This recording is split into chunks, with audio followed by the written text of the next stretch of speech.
Mga bata, sa araw na ito, nais kong ibahagi ninyo ang inyong mga pangarap sa buhay.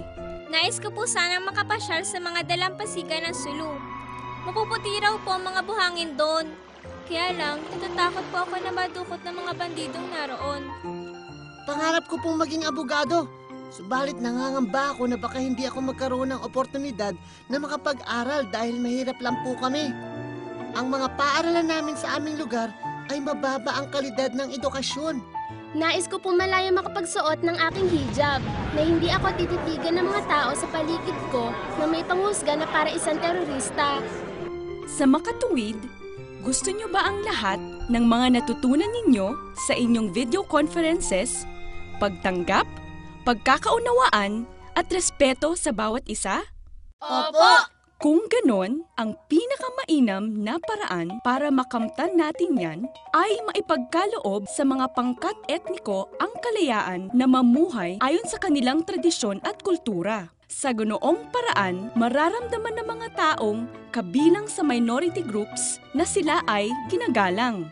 At sa ganong paraan, tayo ay magkakaroon ng mapayapa at may pagkakaisa. Kaya't hindi kayo dapat mangamba dahil bago nyo malaman ay namumuhay na kayo sa inyong mga pangarap.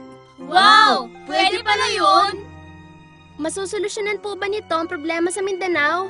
Oo naman, at para makamit ito, ang bagong autonomous political entity sa Mindanao na tatawaging Bangsamoro ay bubuuin. Sa pamamagitan nito ay hahanapan natin ng solusyon ang problema sa Mindanao sa paraang lahat ng Pilipino ay makikinabang habang tinutugunan natin ang pagnanais ng Bangsamoro na pamahalaan ang sarili. Sa ganitong paraan, ang mga Muslim, Lumad at Kristiyano ay magkakaisa sa pagsulong ng kapayapaan at kaunlaran sa Mindanao at buong Pilipinas. Ano po ang Bangsamoro? Ang Bangsamoro ay tumutukoy sa grupo ng mga taong unang nanirahan sa Mindanao, Sulu Archipelago at mga karatig isla nito. Kasama na ang Palawan bago pa man ang panahon ng pananakop ng mga Kastila. Pero kung ang Bangsamoro po ay tumutukoy sa mga taong ito, bakit din po kailangan tawaging Bangsamoro ang bagong autonomous political entity? Naalala ko na. Ang Pangulong Benigno Simeon Aquino III ay sumang-ayon na ipangalan sa Bangsamoro ang bagong rehiyon bilang pagkilala sa kadakilaan at pakikibaka ng aming mga ninuno sa Mindanao at upang ipagdiwang ang bahaging iyon ng aming kasaysayan.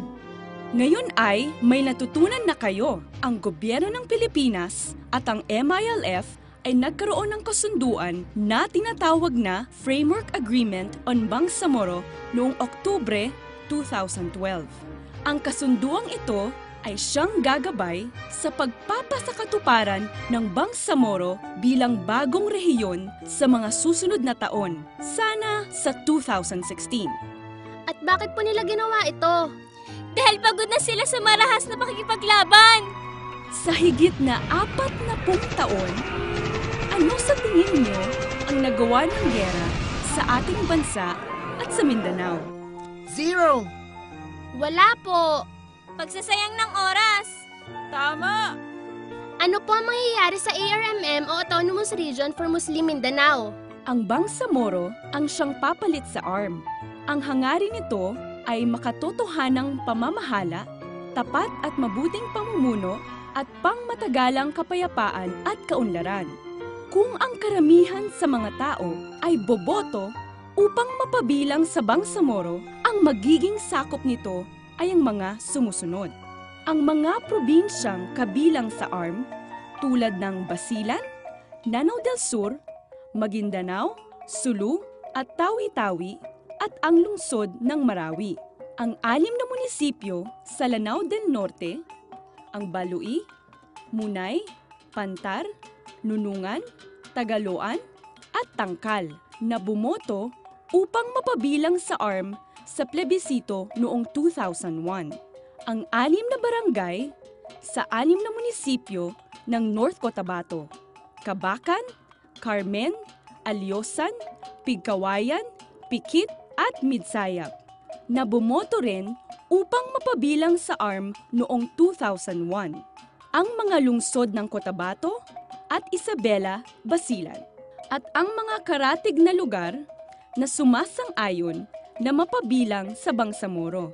Ito ay maisasagawa sa pamamagitan ng isang resolusyon mula sa lokal na pamahalaan o sa pamamagitan ng petisyon mula sa 10% ng mga botante para sa plebisito. Ma'am, ang Bangsamoro po ba ay hindi magiging hiwalay na bansa? Tama mga bata, ang Bangsamoro ay hindi magiging hiwalay na bansa. Magiging isa itong New Autonomous Political Entity o rehiyon sa Pilipinas. Ang usaping pambansa ay mananatili sa ilalim ng gobyerno ng Pilipinas.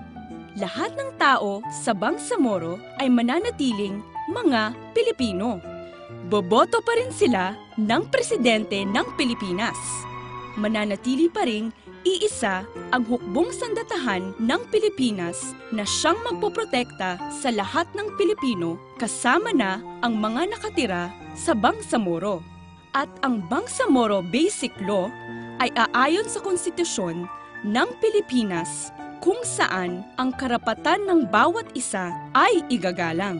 Alam niyo ba kung bakit astig ang Bangsamoro?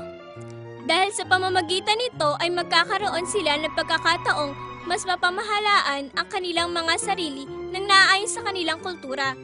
Mga kulturang nasa kanila na ang daang taon na ang nakalipas. Wow, galing! Magaling nga! Subalit, kailangan ng panahon at tiyaga para sa mga ganitong bagay.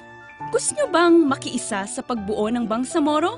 Gusto nyo bang gumawa ng kasaysayan at simulan ang ating kinabukasan? Opo! Kung nais nating suportahan ang pagbuo nito, kailangan nating maintindihan ang proseso para makarating doon.